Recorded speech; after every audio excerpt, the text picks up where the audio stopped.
सुख दुख कर्मों का फल होता है, भाग्य का नहीं। सुख दुख कर्मों का फल होता है, भाग्य का नहीं।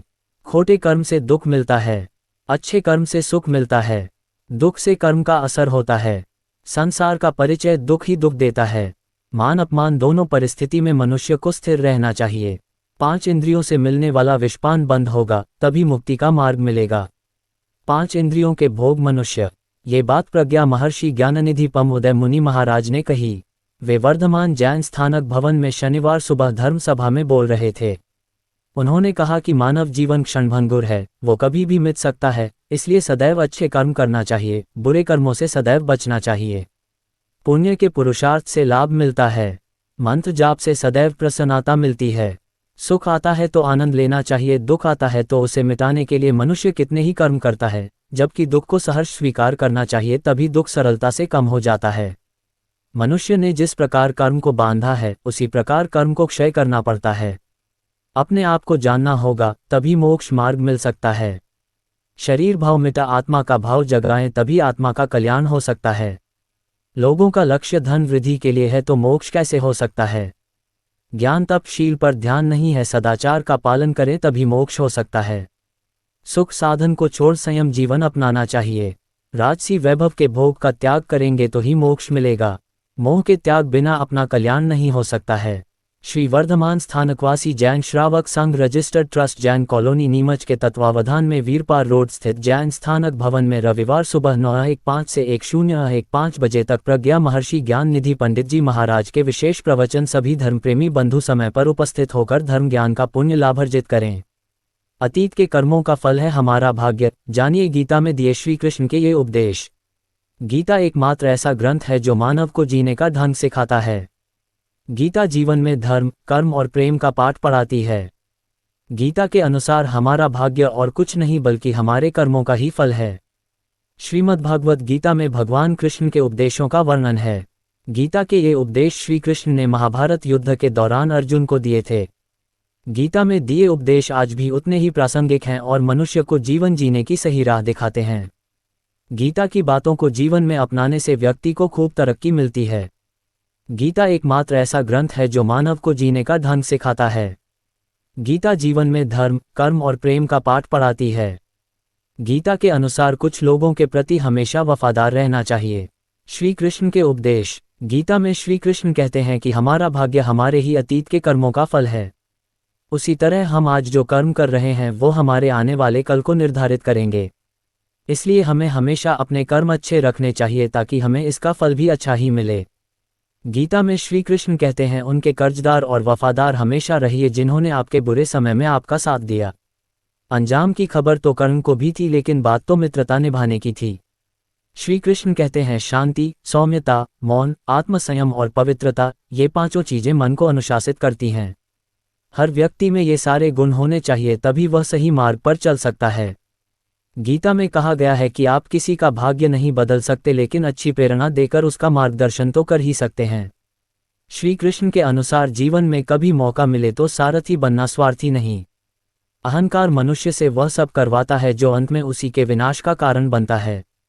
इसलिए मनुष्य को जितनी जल्दी हो सके अपना अहंकार त्याग देना चाहिए। श्री कृष्ण कहते हैं, कर्म वो फसल है जिसे इंसान को हर हाल में खुद काटना ही पड़ता है, इसलिए हमेशा अच्छे बीज बोए ताकि फसल अच्छी हो। गीता के अनुसार हर इंसान में कुछ ना कुछ प्रतिभा होती है, लेकिन अक्सर इसे लोग दूसरों के जैसा बनने में नष्ट कर देते हैं। क्या सच में कर्म के अनुसार मिलता है अगला जन्म? मृत्यु के बाद क्या होता है? गरुड़ पुराण में मिलता है उल्लेख। हिंदू धार्मिक ग्रंथों में से एक गरुड़ पुराण एक ऐसा ग्रंथ है जिसमें मनुष्य के प्रत्येक कर्म के अनुसार परिणाम के बारे में विस्तार से बताया गया है। सनातन धर्म में कई ग्रंथों का उल्लेख मिलता है। इन ग्रंथों में से एक गरुड़ पुराण का विशेष महत्व है। गरुड़ पुराण एक ऐसा धार्मिक ग्रंथ है जो मनुष्य की मृत्यु और मृत्यु के बाद होने वाली अनेक तरह की घटनाओं के बारे में जानकारी देता है। इस ग्रंथ में उल्लेख है कि जीते जी मानव जाति जो भी सुकर्म और कुकर्म करती है, उसी के अनुसार मृत्यु के बाद उस व्यक्ति को दंड भोगना पड़ता है।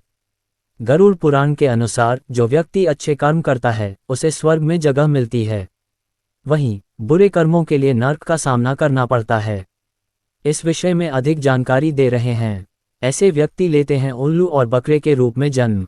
गरुड़ पुराण के अनुसार ऐसे व्यक्ति जिन्होंने अपने जीवन में खुद के स्वार्थ के लिए धोखेबाजी, छल कपट किया हो, उन्हें अगला जन्म उल्लू के रूप में प्राप्त होता है। नहीं, ऐसे लोग जिन्होंने पशु पक्षी को किसी भी रूप में परेशान किया है, उन्हें अगला जन्म बकरे के रूप में प्राप्त होता है। जिन्हें कसाई के हाथों हलाल किया जाता है, ऐसे कर्म माने जाते हैं महापाप। जो व्यक्ति अपने जीवन काल में भ्रूण हत्या करता है, गौ हत्या करता है या फिर किसी महिला की हत्या करता है, ऐसे कर्मों को गरुड़ पुराण में महापाप की संज्ञा दी गई है। ऐसे जातकों को अगला जन्म चांडाल की योनि में मिलता है। इसके अलावा जो व्यक्ति अपने गुरु का अपमान करता है, उसे अगला जन्म नरभक्षी के रूप में प्राप्त होता है। ऐसे जातकों को अगले जन्म से लेकर मृत्यु तक अनेक तरह की समस्याओं का सामना करना पड़ता है। गिद्ध और कुत्ते के रूप में लेते हैं अगला जन्म। गरुड़ पुराण के अनुसार ऐसे व्यक्ति जो धार्मिक ग्रंथों जैसे धर्म पुराण, वेद को नहीं मानते और उनका अपमान करते हैं, या फिर जिनकी भगवान में श्रद्धा नहीं होती, वे लोग दंड के भागीदार माने जाते हैं। ऐसे लोगों को अगले जन्म में कुत्ता बनाया जाता है। गरुड़ पुराण में बताया गया है कि जो व्यक्ति अपने दोस्त के साथ विश्वासघात करता है, उसे अगला जन्म गिद्ध का प्राप्त होता है।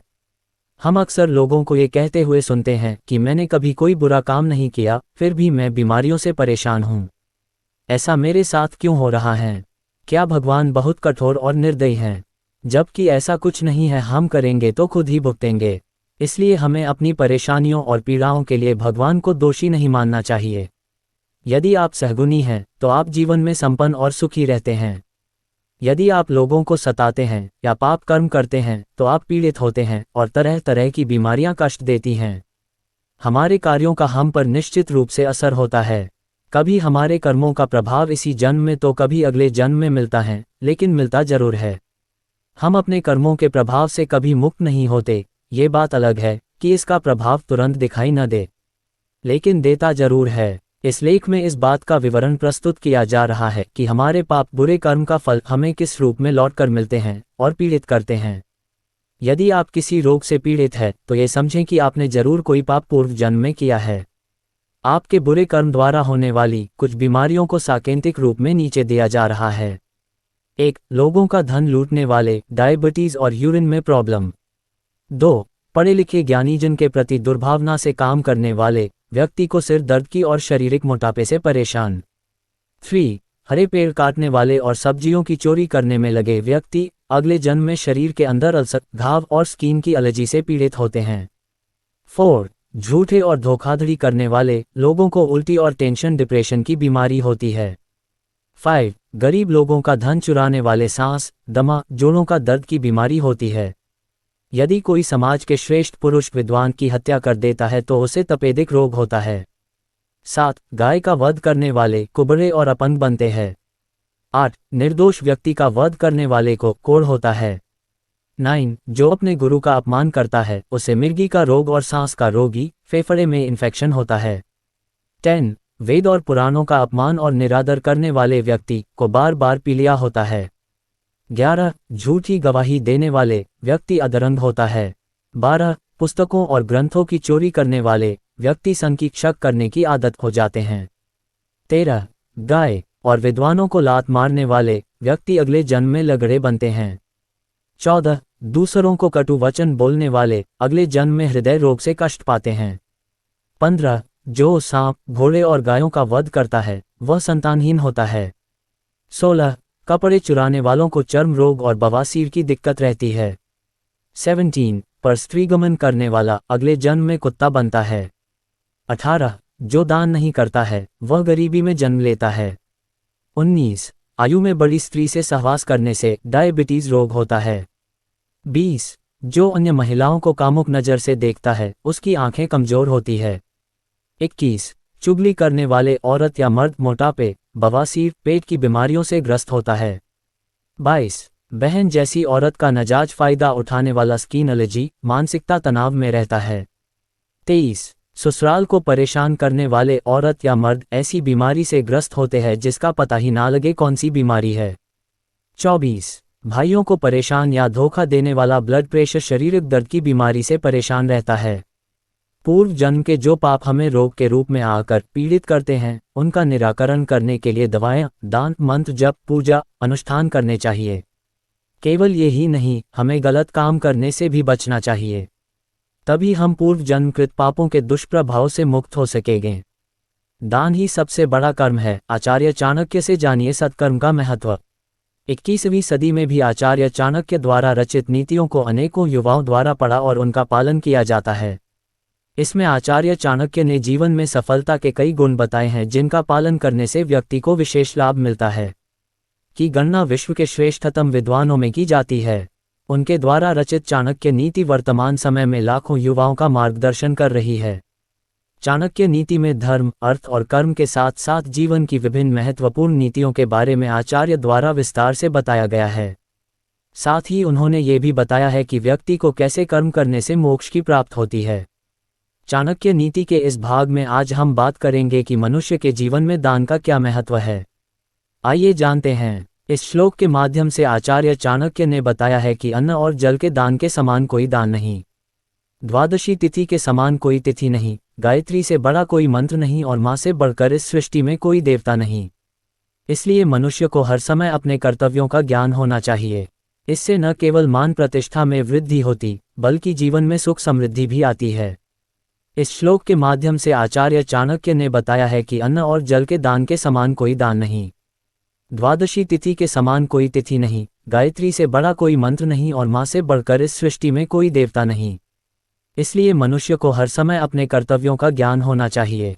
इससे न केवल मान प्रतिष्ठा में वृद्धि होती बल्कि जीवन में सुख समृद्धि भी आती है। चाणक्य नीति के इस श्लोक में बताया गया है कि केवल दान से हाथों की सुंदरता में वृद्धि होती, न ही कंगन पहनने से और न ही स्नान करने से। चंदन का लेप भी वह चमक नहीं ला सकती है। वही तृप्ति मान प्रतिष्ठा से बढ़ती है, न कि भोजन से, और मोक्ष की प्राप्ति ज्ञान से होती है, श्रृंगार से नहीं। इसलिए को दान देने से, मान का सम्मान करने से और ज्ञान अर्जित करने से कभी पीछे नहीं हटना चाहिए। जो इन सभी में अग्रिम होता है वही श्रेष्ठ कहलाता।